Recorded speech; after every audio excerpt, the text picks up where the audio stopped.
kolegyne a kolegovia. Deti sú jednou z najdôležitejších súčastí našej spoločnosti a čelia mnohým výzvam, ktoré si vyžadujú našu okamžitú pozornosť. Dovoľte mi moje vystúpenie venovať našim európskym deťom. Pandémia hlboko zasiahla ich duševné zdravie, izolácia a strach priniesli úzkosť a depresiu. Ale nemôžeme sa donekonečna vyhovárať na pandémiu a na to, čo prišlo po pandémii. Musíme prijať už konečne aj nejaké rozhodnutia.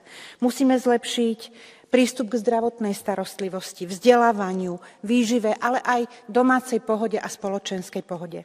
Riešenie chronických zdravotných problémov a zabezpečenie lepšej výživy sú nevyhnutné pre ich zdravotný vývoj. Preto aj vítam, že čoskoro verím a teda dúfam, že bude samostatný výbor pre zdravie, ktorý bude riešiť práve tieto oblasti. Dovoľte mi ešte spomenúť jednu veľmi špecifickú tému, a to je nárast detí s ochoreniami autistického spektra, ktoré zatiaľ nie sú vôbec v hľadačiku našich inštitúcií a ktorým sa musíme veľmi dôsledne venovať, pretože mnohí rodičia nemajú dostatočné prostriedky na to, aby mohli zabezpečiť týmto deťom potrebnú starostlivosť a aj lekárskú starostlivosť a v neposlednom rade potrebujeme lekárov, potrebujeme detských psychológov, detských psychiatrov, bez nich týmto deťom nepomôžeme.